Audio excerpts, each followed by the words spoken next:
Hello, I'm Marita Rawanda and I'm playing lie detector test with 20th AFF. Yeay. Seru sekali kalian.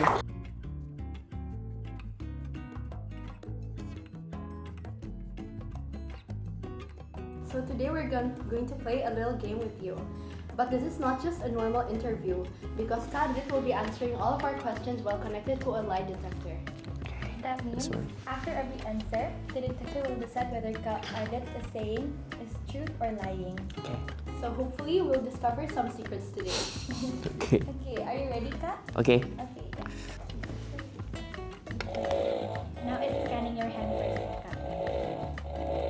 It's like Darth Vader will coming.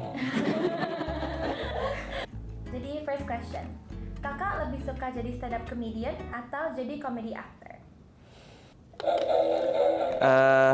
Actor.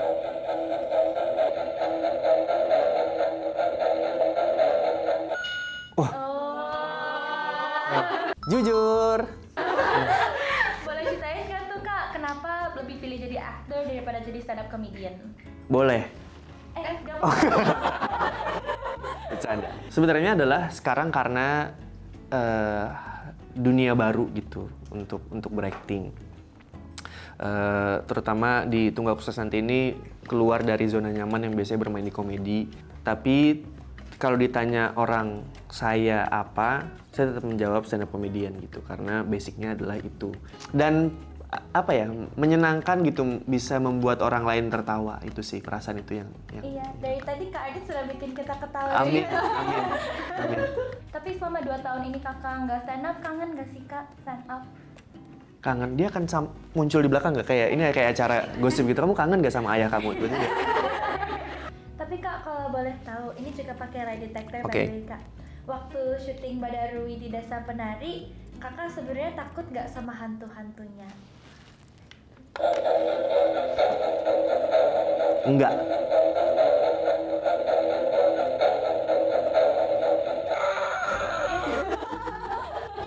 Oh ini bohong berarti. Bohong. Sebenarnya kalau hantu yang di film itu nggak takut. Karena itu kan waktu syuting rame banget itu di belakang kamera gitu. Tapi kalau sama setnya, nah itu emang serem beneran gitu. Itulah, itu emang beneran serem karena kita emang syuting di hutan waktu itu. Oh, di hutan ya? Di Kak? hutan Oh. banget. Tapi kalau misalkan dari set horor gitu, kalau boleh tahu Kakak pernah nggak sih kayak kepo gitu jalan-jalan sendirian di setnya? Lebih baik tidak. Kan Kakak pernah bilang Kakak suka horor. Pernah nggak kayak bawa pulang properti dari lokasi syuting gitu? Enggak sih. Takutnya ada yang ngikut gitu-gitu. Itu biasanya kalau syuting lebih suka yang dibawa pulang adalah ini nih. Klep cetak gitu yang itu. Nah, itu tuh kan ada berbagai macam ukuran. Nah, biasanya tuh saya minta yang paling kecilnya. Karena biasanya tuh dia ada tulisan judul, director gitu. Buat kenang-kenangan ya Kak. Buat kenang-kenangan gitu. Kita dengar dulu kan Kak Adit pernah ngekos bareng Kak Indra Jegel ya. Betul. Dan sempat harus cukup hemat. Nah, pernah nggak sih kakak diam-diam pengen beli makanan enak sendiri pas lagi pas-pasan itu tapi nggak mau ngajak Kak Jegel? Kayaknya nggak pernah deh. Ayo makan bareng, terutama Jegel ya. Nggak pernah.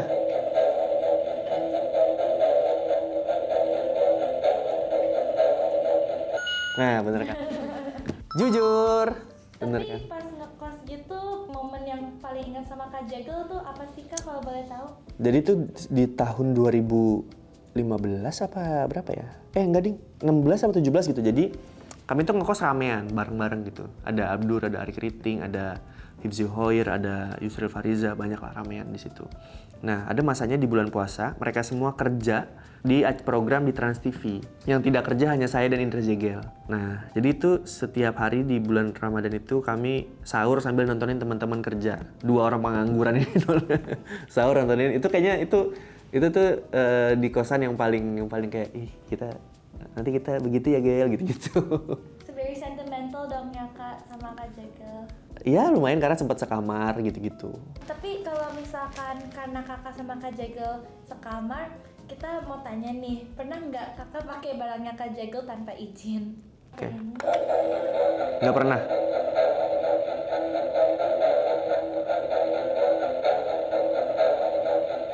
Benar. Jujur, nggak pernah. Kak Ardit ini Orangnya jujur banget ya. Iya. Karena saya nggak suka kalau misalnya ada yang pakai barang saya nggak bilang. Saya tuh nggak apa-apa, pakai aja tapi ngomong gitu. Kayak it feels like you're treating someone the way you wanna be treated gitu ya Kak.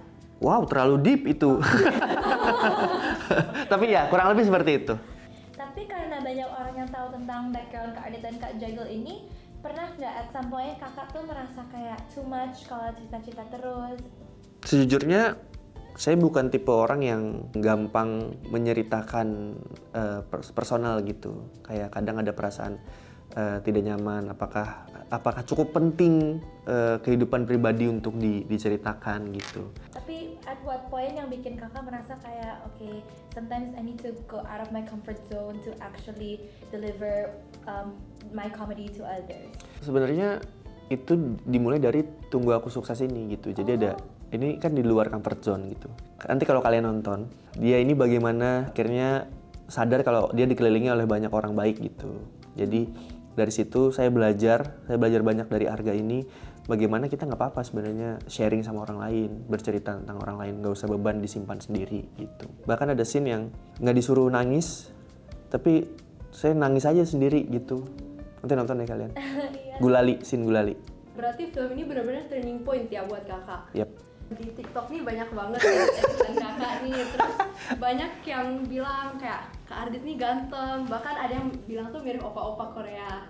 Kalau Kak Ardit sendiri, Kak Ardit diam-diam ngerasa diri sendiri ganteng nggak? Boleh dipakai Boleh lagi dipakai.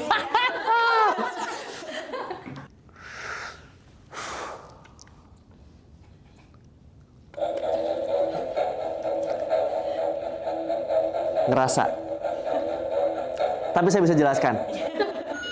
Nah, bener kan? Jujur, sebagai stand up comedian, dan kayaknya tidak hanya stand up comedian deh, kita harus paham apa kelebihan dan kekurangan kita. Nah, saya kayaknya diberikan visual yang cukup displayable, gitu, dari Tuhan Yang Maha Esa. Gitu. Oh jadi istri kakak juga sering dong bilang kakak ganteng. Tentu tidak kalau dia. Kalau ditambahin sok awalnya sering. Kan di depan dia doang gitu. Pas pertama kali kakak baca skrip tuh ada nggak bagian that makes you feel kayak I should take this role yang bikin kakak kayak oh ini aku banget? Ini aku banget. Ada. Banyak.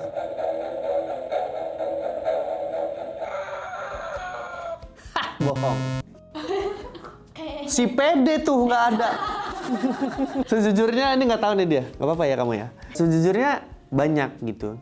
Ardit itu adalah Arga sampai 80% filmnya. Kenapa saya setelah membaca skripnya masih oke ayo? Karena saya mencoba belajar jadi Arga ini udah sekitar 34 tahun gitu. Jadi saya merasa Arga ini memang diciptakan untuk saya bisa belajar mengenal diri sendiri gitu. Dulu tuh saya tuh sebagai seorang kepala keluarga tidak pernah mau mengucap lelah, tidak pernah mau sedih, tidak pernah mau ngerasa capek gitu. Karena kalau saya capek, kayaknya nggak boleh terlihat lemah deh di depan keluarga gitu.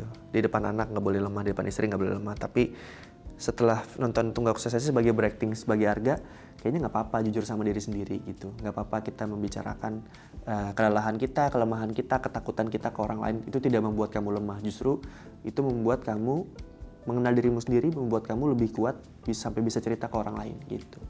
Nah pas pertama kali kakak dapat peran Arga, ini kan bisa dibilang genre yang berbeda ya kak. Apakah kakak emang mengira ini akan menjadi komedi atau enggak? Oh masih Darth Vader. Yap, saya awalnya berpikir Tunggu Aku Sukses ini film komedi. Bener. Jujur, karena Naya udah tahu saya nggak akan pede gitu. Karena saya orangnya emang nggak pedean gitu. Pas nyampe di tempat casting, kok sedih? Dia bilang, udah yang komedi gampang. Dia bilang gitu, ini yang drama, dia gitu. Cobalah. Tek waktu jadi, pas baca, lah kok komedinya di orang lain ini saya serius gitu. Tapi berarti Kak Naya ini really believes in you ya Kak? Yes. Potential. Nggak tahu ya. Pun kalau ditanya kenapa milih saya, dia jawabannya karena gue tahu lu mampu, dia ngomong gitu. Sebenarnya tantangannya adalah bagaimana meyakinkan produser untuk oke deh kita pakai komedian untuk film drama. Kan kayak nyuruh Yono Bakri main film The Raid gitu. Jangan dia deh gitu. Pasti ada kata-kata gitu kan. Nah, jadi bagaimana bisa meyakinkan kalau aktor komedi ini bisa bermain drama gitu. Karena kalau kita lihat di luar sebenarnya udah lumrah ya, kayak Jim Carrey, terus Robin Williams, terus Jamie Foxx gitu. Bermain film yang di luar komedi gitu. Reaksi Kakak waktu sadar ternyata wah ini lebih banyak dramanya nih daripada komedinya, ternyata Kakak gimana tuh kira-kira reaksi awalnya? Sebenarnya setelah baca skripnya ada lumayan keyakinan. Saya merasa Arga ini memang diciptakan untuk saya bisa belajar mengenal diri sendiri gitu. Kak Ardit, so that's a wrap for today's game. Thank you so much. Thank you so much for joining us today and for being such a fun guest throughout this whole game, Kak. Thank you for watching. I hope your life will bring joy to everyone around you. Amin. Thank you, Kak. Thank We you. hope Welcome. enjoy the rest